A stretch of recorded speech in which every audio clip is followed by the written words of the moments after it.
关注最新资讯，把握经济脉搏。大家好，我是主播小陈，欢迎来到我的频道。本4月27日下午，坊间流出一份廊坊取消限购的文件，购房无需社保，无需准购证。相关人员表示，并未收到该份通知。外地人在当地购房仍按2017年的限购政策执行，投资客亏损百万，难逃限离场。超21成限跌，有房企降幅过大遭处罚。专家称，要防止过度。根据网传文件显示，廊坊市政府日前发布了一则关于公布市政府规范性文件清理结果的通知。通知称，对2022年4月20日前制定的现行有效的市政府规范性文件进行了全面清理，经市政府研究同意，对3件市政府规范性文件予以废止。拟废止的3份文件中，包含了廊坊市人民政府办公室关于进一步促进全市房地产市场平稳健康发展的实施意见。那么，2017年的这份文件主要是什么内容呢？据了解，2017年廊坊市出台限购政策规定，外地家庭限购1套，且需有3年以上社保纳税证明；当地家庭限购2套，首套房首付比例30%，2套房首付比例50%。虽然官方渠道表示尚未接到通知，但据媒体报道，有廊坊当地项目确认了该消息。据其透露，此前当地政府就曾组织过开发商对松绑一事进行沟通，正式文件或于不日内就将出台。说到廊坊，很多人可能比较陌生，但是说到燕郊，那是大陆人民都知道的，那里是炒房客为之疯狂的圣地。事实上，燕郊位于河北省廊坊市三河市的一个小镇，由于距离北京近而声名远播，近到什么程度呢？燕郊距离北京通州区15公里的车程，也就仅潮白河一桥之隔。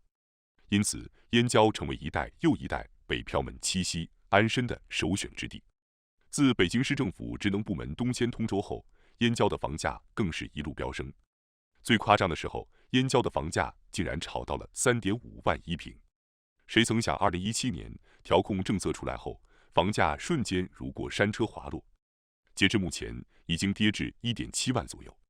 在过去的2021年春节前后，有关燕郊买房人的新闻屡次冲上热搜。2021年2月，一则因资不抵债，燕郊天阳城房产免费送的消息在网上流传，引发较大关注。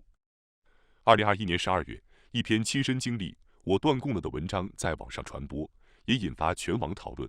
该网友指出，他的房贷是298万元，而如今房子的总价还不足240万元，房贷还高过房价。与此同时，燕郊法拍房激增。据此前人民法院资产诉讼网显示，截至2021年12月16日，在不剔除重复拍卖的情况下，2021年燕郊法拍房数量为818套，为2020年全年的1.6倍，是2019年全年的4.4倍。最重要的是，不少燕郊的购房者表示，就是低价出手，也没有人接盘。据不完全统计，进入2022年，已有超80成先后从限购、限贷、限售和购房补贴等方面出台楼市松绑和促进政策，其中包括江苏的南京、苏州等2线城市限购、限售等措施继续放松。26日深夜，佛山住建局发布通知，对最近一次契税缴纳时间或不动产登记时间满5年的商品住房，不计入居民家庭拥有住房套数，进行买卖合同网签、赠与、司法拍卖等转让手续时，无需进行购房资格核验。事实上，在佛山之前，今年全国就有超过85个城市出台楼市松绑政策，包括降首付、放松限购限贷限价、降利率、放松落户等等。2022年2季度之后，房地产会走向何方？房产专家们的声音各不相同。对于楼市的方向问题，有人看多，有人看空。看涨派的人主要以各路房产专家为主，他们经常以各种观点来论证房产上涨的可能性，进而劝说市场上正在左右摇摆的购房者们赶紧下定决心购房。当然了，有看多的，必然有看空的。比如玻璃大王、实体企业家曹德旺就属于看空房地产的典型企业家。曹德旺多次提到，房地产其实就是一堆水泥砖头而已。房地产在过去几十年的发展，占用了过多资源和资金。从水泥砖头的角度看，房子确实不值钱，所以曹德旺才说高房价都是被炒作起来的，有钱人房子很多了，不需要买房，无房人买不起，所以曹先生才说，未来房地产就是有钱人之间相互买卖的游戏。正所谓公说公有理，婆说婆有理。面对房地产市场，每个人都能说出自己的一番道理。不过，这让购房者们感到为难了。面对左右互搏、相互排斥的结论，跃跃欲试的购房者们难以做出抉择。那么，站在2022年开年的新起点上，买房人该信谁呢？一系列新信号或许能说出答案。超21成限跌，有房企降幅过大遭处罚。截至2022年，大范围内至少有21个城市发布了约束房企折价的要求，既有1、2线城市，也有3、4线城市，沈阳、昆明等都在其中。这一点其实很容易理解，为什么？2020年，央行和住建部多次声明，开始收紧对房地产行业的贷款融资规模，这也就是业内人士经常说的房产融资3+2策略，对房企实行3红线，对个体购房者实行双上限。在融资收紧的策略下，房地产市场发生了一系列的连锁反应。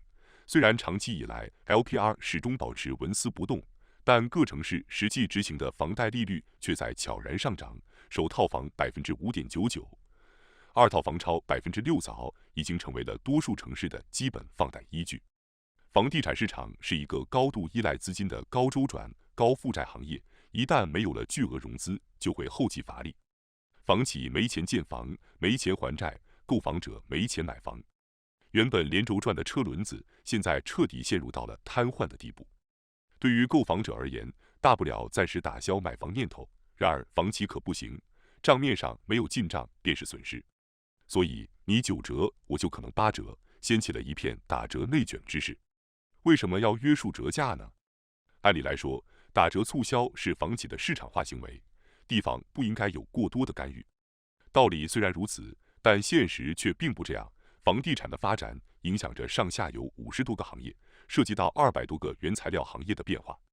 就拿装修建材和家电销售这2个行业来说，一旦房产形成下行风，那么装修行业和家电销售行业就同样会出现下行的情况。而实践经验显示，在房产上升期，同样是室内装修和家电销售的旺季。所以这事儿让谁来决定，都不敢让房产下行过多。不仅如此，房子还占到了普通家庭70%以上的比重。一旦房屋的价值出现了风吹草动，那就直接关乎家庭资产的变化。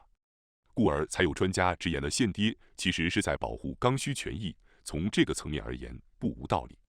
除了禁止房价下跌之外，还出现了新的一幕，有房企降幅过大遭处罚。前阵子在江苏徐州，有一家房企因为过度打折促销，把原本的销售单价7200元降低至5300元，最终被房产管理部门予以责令恢复原价，并且被告知违背了不正当竞争法第8条要求。随后，该房企退回了已经按照低价销售出去的41套房子，把价位重新提升至7200元的水平。在2年前，合肥和深圳也多次出现过类似的情形。合肥有一家楼盘原本销售价格为14000元1平米，由于地理位置不佳，交通条件不好，所以长期难以销售。经过为期1年的支撑后，售楼部终于决定把单价降低4000元销售。